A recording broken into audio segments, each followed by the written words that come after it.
생각하실 때 어떤 증거로 혹은 어떤 확신을 가지고 어떤 걸 바라보면서 하나님의 사랑을 확신하십니까?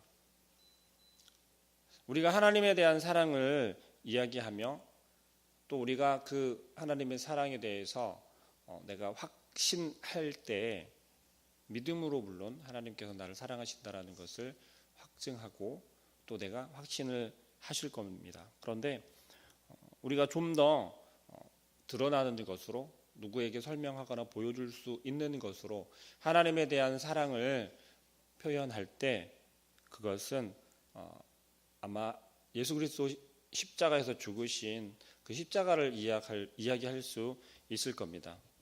왜 그러냐면 십자가를 생각하고 십자가를 이야기할 때 우리가 하나님께서 얼마나 나를 사랑하셨는지 그 증거로 제시할 수 있다라고 아마 설명할 수 있을 거예요. 왜냐하면 십자가를 생각하면 예수님께서 피 흘려 죽으신 것을 이야기할 수 있고 그것은 나 때문에 십자가에 달려 죽으셨다라고 이야기하기 때문입니다. 십자가에 달려 죽으신 바로 그 예수 그리스도가 하나님의 독생자 아들이라는 것을 우리는 알기 때문에 그것에 대한 확증을 가질 수 있다는 거죠. 다시 말하면 하나님께서 나를 사랑하신다라고 하는 것을 우리가 알 수 있는 것은 독생자 예수 그리스도를 십자가에 달려 죽기까지 우리를 사랑하셨다라고 하나님의 사랑을 이야기할 수 있습니다. 몇 번을 이야기하고 반복적으로 이야기하더라도 도저히 상상할 수 없는 그런 사랑이 바로 하나님의 사랑인 것이죠. 그런데 모든 사람들이 그 하나님의 사랑을 알매도 불구하고 그 하나님의 사랑이 우리에게 능력이 된다라는 것은 잘 깨닫지 못하는 것 같습니다. 그리고 그 사랑이 얼마나 큰지도 우리는 종종 생각하지 않고 그냥 하나님의 사랑은 그래. 이게 그냥 하나님의 사랑이야. 라면서 우리는 너무 조그맣게 여길 때도 많습니다. 우리의 삶이 어떠하든 우리의 출신이 어떠하든 그것은 하나님을 바라보고 하나님의 사랑의 대상이 되기에는 아무런 필요가 없습니다. 다시 말하면 조건이 없다라는 것이죠. 우리가 어떤 사람이건 어떤 모습이건 어디에서 태어났건 그것은 중요하지 않다라는 것입니다. 하나님의 사랑은 바로 그 십자가의 예수님께서 죽으심은 모든 상황과 환경과 그런 모든 것을 초월한다라는 것이죠. 그것을 우리가 인정하고 하나님 앞에 하나님께서 나를 사랑하신 것은 우리를 사랑하신 것은 예수 그리스도를 내어주신 것은 그 어떤 환경과 조건이 필요 없이 우리를 받아들이시고 우리를 변화시켜 주신다라는 고백이 되어야 할 것입니다. 제가 누가복음 15장 11절부터 나오는 탕자 이야기를 한 적이 있었던 것 같은데요. 탕자 이야기는 우리가 잘 알지 않습니까? 그런데 탕자 이야기를 아들의 관점에서 바라볼 때는 어떤 것이었죠? 그저 불신하고 또 자기 욕심이고 자기가 가지고 있는 자기 생각대로만 그렇게 살았던 그 탕자의 모습을 그리고 다시 돌이켜서 돌아올 것을 다시 돌아오면 맞아주시는 그 탕자의 모습을 또 바라보고 그런데 또 한편으로 봤을 때는 아버지의 입장에서 생각했을 때는 도저히 용납할 수 없는 그러한 아들을 끝까지 회개하고 돌아오기를 기다리는 아버지의 마음으로 이렇게 탕자의 이야기는 두 가지의 관점에서 우리가 생각해 볼 수 있습니다. 하나님의 관점에서 바라보는 우리가 바로 이 탕자 이야기에 나오는 아버지의 관점에서 바라보는 아들이다라고 생각을 하시면 좀 더 이해가 빠를 것 같습니다. 자기를 죽이려는 그 아들을, 자기의 재산을 가져간다라고 하는 것은 자기를 빨리 죽으라고 하는 것과 같은 그러한 모습이거든요. 유대인의 문화에서는 아버지가 부모가 살아있는데도 유산을 달라고 하는 것은 아버지 빨리 죽으십시오. 그 재산을 내가 가져야겠으니 빨리 죽으십시오. 라고 하는 것과 똑같다라고 합니다. 그래서 유대인들은 아직까지도 부모가 죽기 전에는 유산을 물려주는 법이 없대요. 그런 경우가 없다고 합니다. 그런데 탕자 이야기에서는 그런 모습을 보여주고 있는 거예요. 그럼에도 불구하고 이 아버지는 탕자에게, 둘째 아들에게 재산을 줍니다. 둘째 아들의 몫을 줘요. 우리가 하나님을 바라보면서 하나님께 받은 사랑이 큰데도 불구하고 우리는 하나님 앞에 끊임없이 내어놓으라고 한다는 거죠. 그게 무엇입니까? 하나님 나 복 주세요. 내 삶이 형통하게 해주시고, 내가 하나님께 구하는 기도의 제목이 이런 거 아시지 않습니까? 준비하고 있는 것이 잘 되어야 되고 기도하는 제목들이 다 응답 받아야겠습니다. 그런데 왜 아직도 응답해 주지 않으십니까? 빨리 응답해 주세요. 내가 이렇게 요구하고 있잖아요. 내가 하나님을 잘 믿고 있고 하나님께 예배하고 있고 하나님의 말씀대로 살아가고 있는데 왜 응답해 주지 않으십니까? 라고 하나님 앞에 우리가 부르짖는 모습을 한번 상상해 보십시오. 우리의 모습은 어떻습니까? 그런데도 불구하고 하나님께서는 어떠한 하나님이시죠? 우리의 기도에 응답하시고 우리의 부르짖음에 늘 귀 기울이시면서 반응하시는 게 바로 하나님이시라는 거죠. 하나님께서 우리를 바라보실 때 너무너무 사랑이 넘치셔서 그 사랑을 우리에게 주기를 원하시는 하나님이시지만 우리의 생명을 보장해 주셨고 우리에게 영원한 생명을 허락해 주신 하나님께서 그 외에 우리에게 정말 필요한 것이 과연 무엇일까요? 이 땅을 살아가고 있기 때문에 이 땅에서 필요한 우리의 삶에서 필요하고 내 삶에서 내가 해야 하고 내가 다가가야 하고 그러한 부분들에 필요한 것들을 우리가 하나님께 구하지 않습니까? 정말 하나님께 예배해야 하는 것을 구한다기보다는 내가 예배하기 위하여서 이것이 필요한데 하나님 허락해 주십시오라고 기도하기보다는 오늘 하루를 내가 살아가야겠는데 내가 오늘 중요한 일을 해결해야 합니다. 농사를 짓고 있는데 농사가 풍년이 되어야겠습니다. 농사가 잘 되어야겠습니다. 내 자녀들이 준비하는 것들이 있는데 그 준비하는 사업이 망하지 않고 잘 흥해야겠습니다. 그런데 그게 하나님의 영광을 위해서입니다라는 기도입니까? 아니면 내 자녀들이 잘 살기 위해서 잘 살려면 이 땅을 살아가면서 편하게 살아가려면 그 하고 있는 일이 잘 되어야 합니다라는 기도인가요? 하나님께 구하는 것이 우리는 하나님의 것을 다시 드리기 위해서 이게 필요합니다. 하나님께 예배하기 위해서 내가 이렇게 준비되어야겠습니다 라는 구함이 아니라 우리의 삶을 살아가기 위해서 이 세상을 살아가기 위해서 하나님께 구한다는 것이죠. 여전히 우리는 우리의 악한 모습이 우리의 삶에 그대로 나타나고 있다는 거죠. 그럼에도 우리는 뭐라고 얘기합니까? 예수 그리스도의 십자가 죽으심으로 죄사함 받았으니까 나는 죄가 없다라고 그렇게 오늘 하루도 살아간다는 것이죠.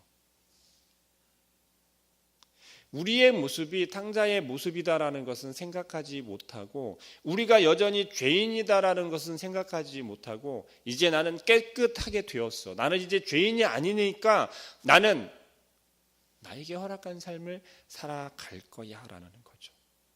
틀린 말 아니죠. 맞죠. 하나님께서 우리를 사랑하셔서 우리에게 이제 죄 없다 하시잖아요. 근데 정말 죄 없습니까? 우리가 정말 죄 없이 살아가십니까? 아니잖아요. 여전히 우리는 죄에 대해서 벗어날 수 없다는 거예요. 왜요?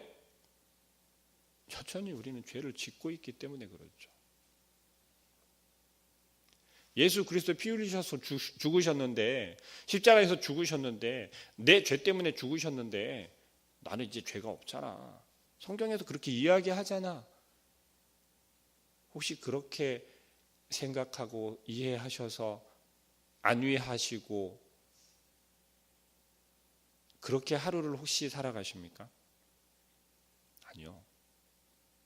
하나님께서 우리의 죄값으로 예수 그리스도를 희생하신 것은요, 우리가 우리의 죄 때문에 죽을 수밖에 없는 인생이었기 때문에 그 죽을 수밖에 없는 인생에서 살려주신 거예요.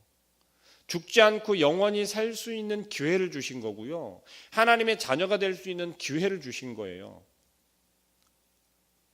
그 예수 그리스도를 바라보고 믿고 우리의 입으로 시인할 때 우리는 구원 받는다라 그랬어요. 맞잖아요? 우리가 구원 받았습니까? 구원 받으면 구원에 대한 확신을 가지고 계십니까? 제가 새벽부터 너무 어려운 질문을 드리는군요. 우리는 십자가에 달리신 예수 그리스도를 바라보고 우리의 입으로 시인하고 영접하면 구원을 받잖아요. 구원 받았는데 문제는 뭐냐면 이제부터는 나는 죄인이 아니야. 나에겐 죄가 없어가 아니라는 거예요.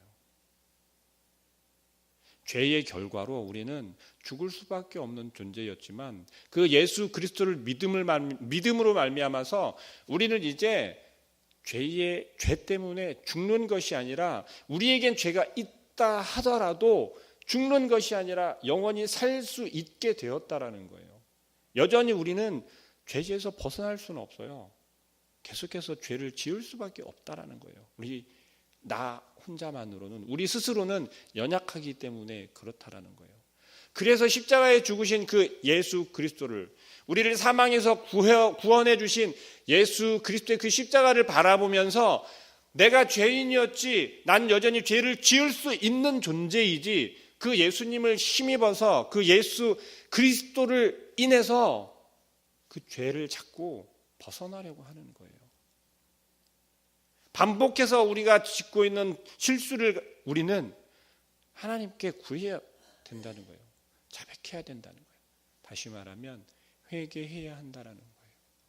오늘도 여전히 우리는 죄인입니다. 나는 죄인입니다. 그런데 하나님께서 나에게 여전히 오늘 이 시간에도 은혜를 부어주시고 사랑을 주심을 말미암아서 우리가 그 죄를 자꾸 이겨낼 수 있고 싸울 수 있고 우리가 죄에서 벗어나기 위해서 발버둥 칠 수 있다라는 것이죠.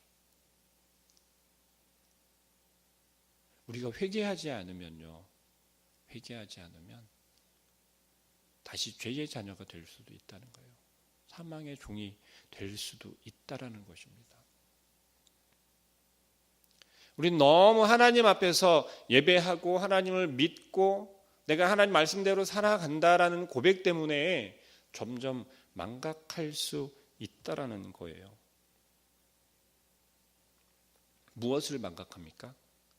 여전히 나는 죄인이라는 것을 우리는 망각한다는 거죠.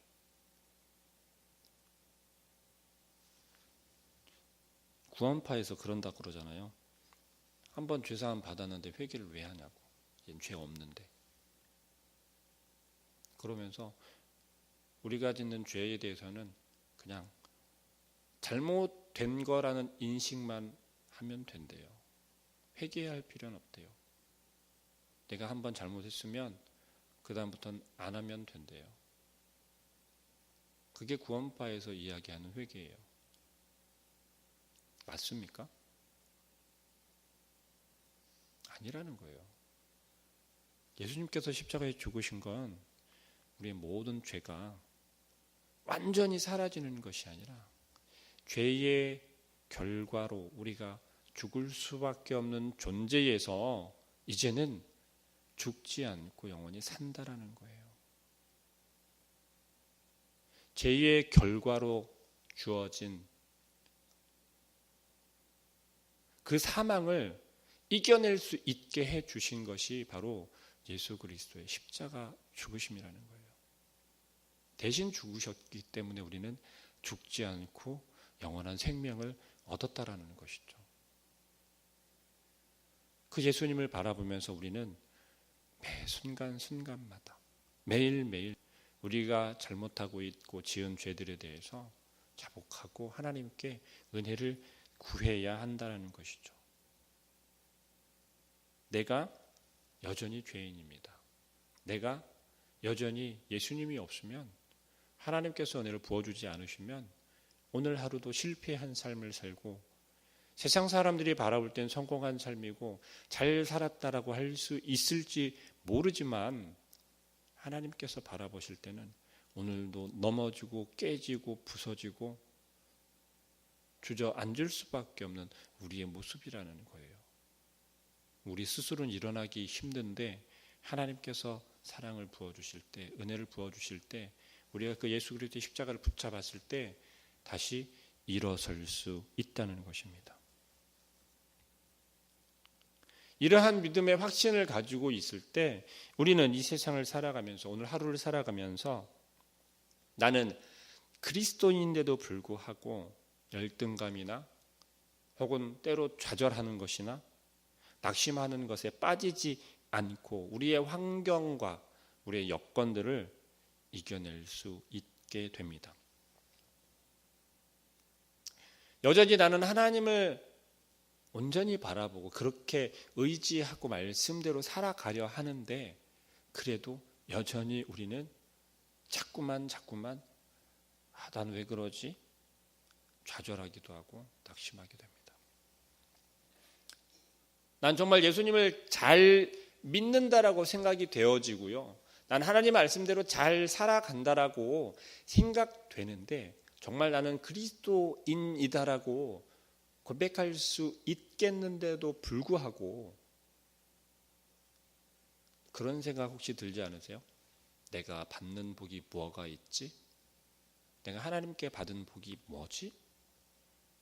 오늘 하루를 살아가면서 내가 하나님께 받은 복이 무엇일까? 아니, 오늘 하루는 아직 살지 않았으니까 어제 하루를 살면서 내가 하나님께 받은 복은 무엇일까? 혹시 그런 생각 해본 적 있으십니까? 하루를 마무리하면서 하나님께, 주님, 내가 오늘 하나님께 받은 복이 뭐죠? 라고 혹시 질문해 본 적 없으세요? 혹시 가끔 그런 생각 들지 않으십니까? 아, 내가 정말 신앙생활 잘 하고 있는데 하나님께 받은 복이 뭐지? 내가 어떤 복을 받고 있지? 그런 생각 해본 적 없으십니까? 아마 있을 것 같은데요. 어려움이 닥치거나 역경이 닥치거나 우리가 좌절을 맛보게 될 때 더 그런 생각을 하게 되잖아요.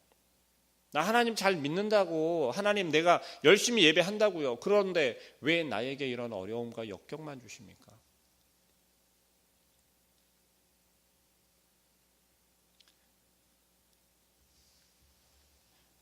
어떤 전도사님이 있었습니다. 그 전도사님이 교인 중에 도자기를 굽는 사람이 성도가 있었대요. 그 성도의 집을 이제 신방하기 위해서 갔는데 집에 딱 들어서니까 예쁜 꽃병이 2개가 있더랍니다.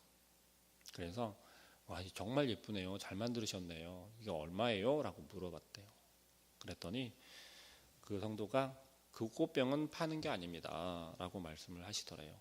그래요? 왜요? 라고 이유를 물어보니까 성도가 이제 간증 아닌 간증을 하시더래요. 그 내용인 즉슨 몇 년 전만 해도 나는 술주정뱅이였는데 술주정뱅이에 노름도 좋아하고 그랬답니다. 그런데 그러던 어느 날 친구를 따라 교회를 가게 되었대요. 그래서 친구가 너도 교회 한번 다녀봐. 그러면 변화될 수 있을 거야 라고 하면서 권유를 해줘서 교회에 가게 되었고, 어떤 예배를 마치고 이제 집에 돌아오는 길이었는데 쓰레기 더미가 이렇게 쌓여 있는데 보는데 왜 도자기 굽는 사람들은 흙을 쓰잖아요. 진흙을 쓰잖아요. 그런데 그런 뭐 덩어리가 한 두어 개 있었나 봐요. 다른 사람들에게는 쓸모없는 거잖아요. 필요 없는 거잖아요. 그러니까 이제 그것을 누가 쓸모없다고 버렸나 보구나. 그러면 나는 도자기 굽는 사람이니까 그거를 버린 거를 가져다가 집에서 반죽을 하고 모양을 만들어서 구웠답니다. 근데 그 꽃병은 그때 주워온 흙으로 만든 꽃병이래요. 근데 이런 생각이 들더랍니다. 내가 이렇게 도자기를 굽는데 이런 다른 사람들은 쓸모없다라고 버린 이 흙더미를 가져다가 이 흙을 가져다가 내가 이렇게 예쁜 꽃병도 만들 수 있고 이런 일을 할 수 있는데 그렇다면 하나님께서도 나에게 이와 같이 할 수 있지 않을까라는 생각이 들더랍니다. 그때부터 이분은 하나님께 그냥 온전히 맡겨보기로 했대요. 어떻게 하시나? 어떻게 만드시나? 하나님께서 나를 새 사람으로도 만들어 줄 수 있지 않을까라고 하는 기대에 그렇게 했더랍니다. 어려서부터 신앙생활 한 사람도 아니었대요. 친구의 권유로 하나님을 잘 모르고 전혀 몰랐던 사람이 그래? 교회 한번 가볼까? 라면서 교회에 발을 딛기 시작하고 그리고 나서 경험한 경험이래요. 혹시 여러분들 중에도 이런 생각 해본 적 있으십니까? 내 마음대로 살았으니까 이제 하나님께 한번 맡겨보자. 지금까지는 내 힘으로 내 능력으로 살았으니까 내가 내 힘으로 잘 살 수 있다라고 살았는데 이제는 하나님께 한번 맡겨보자. 하나님께서 나를 한번 하나님의 자녀 삼아 주셨으니까 하나님의 자녀답게 한번 만들어 달라고 맡겨보자 라는 생각은 혹시 해본 적 없으십니까? 우리의 삶에서 우리가 복을 받고 있지 않는 것이 아니라 여전히 우리는 하나님의 복을 받고 있다라는 사실입니다. 그런데 우리가 그것을 왜 깨닫지 못할까요? 그것은 서두에 말씀드린 것처럼 회개하지 않으면 우리가 여전히 죄인임에도 불구하고 나는 죄인이 아니다라고 여기기 때문에 그래요. 내가 죄인이다라는 고백이 되어질 때 우리의 모습을 그렇게 다시 바라볼 수 있게 될 때에 내가 얼마나 큰 복을 받고 있고 얼마나 많은 복을 받고 있는지를 깨닫게 될 수 있다는 것입니다. 다시 말하면 우리가 온전한 회개를 할 때 우리에게 능력이 나타날 수 있고 그것은 내가 얼마나 하나님의 축복을 많이 받고 있느냐와 연결이 되어진다는 거예요. 하나님께 복을 받고 있지 않으면서 우리에게 능력이 나타날 수는 없기 때문이죠. 우리가 하루를 살아갈 때 우리 힘으로 살아갈 수 없잖아요. 하나님께서 이 시간에 우리의 생명을 거두어 가신다면 아무런 소용이 없잖아요. 우리가 가지고 있는 것이.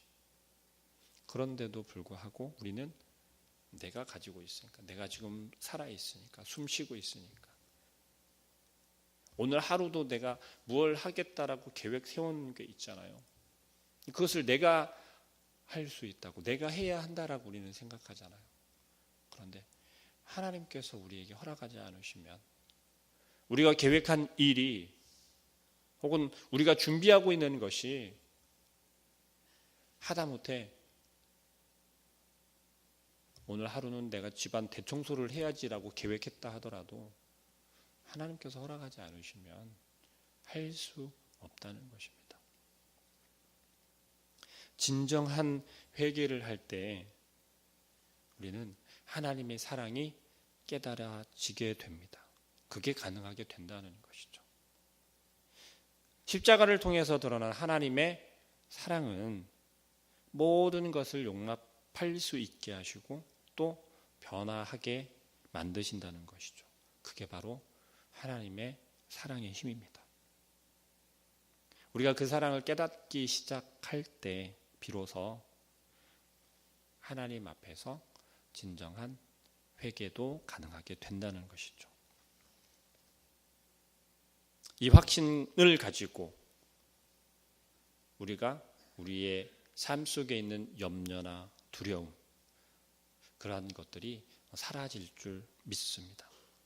오늘 하루를 살아가면서 우리의 삶 속에서 이와 같이 진정한 회개와 또 그것을 통해서 하나님의 사랑과 축복을 경험하시길 소망합니다. 함께 기도하겠습니다. 사랑하는 하나님,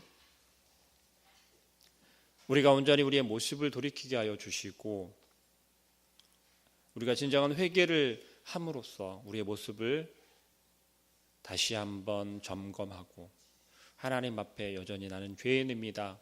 하나님의 사랑이 아니면 예수 그리스도의 그 십자가를 우리가 부여잡지 않으면 우리가 여전히 이 죄의 굴레에서 벗어날 수 없음을 고백하오니 하나님 온전히 하나님을 바라보게 하시고 하나님의 은혜를 구하게 하시며 하나님의 사랑을 통해서만 우리가 회복할 수 있음을 고백하게 하여 주시옵소서. 또한 그 모습을 통하여서 그 하나님을 통하여서 하나님께서 우리에게 주시는 놀랍고 크신 그 축복을 경험하게 하시고 여전히 우리가 하나님의 사랑과 하나님의 그 축복을 통해서 하루하루를 살아갈 수 있음을 깨닫게 하여 주시옵소서. 그럴 때 우리의 삶 속에서 능력이 나타나고 아버지 하나님의 역사가 나타날 줄 믿사오니 지혜롭게 우리의 손을 바라보는 것이 아니라 하나님의 손을 바라보게 하시고 세상의 것을 바라보는 것이 아니라 하나님께서 주실 그 영원한 것과 또한 우리가 누릴 것들을 바라볼 수 있는 지혜로운 저희들 되게 하여 주시옵소서. 오늘 하루의 삶 속에서 하나님께서 개입하시고 하나님께서 함께 하시고 하나님께서 역사하신 그 하루를 살아갈 수 있도록 인도하여 주시옵소서. 예수 그리스도의 이름으로 기도합니다. 아멘.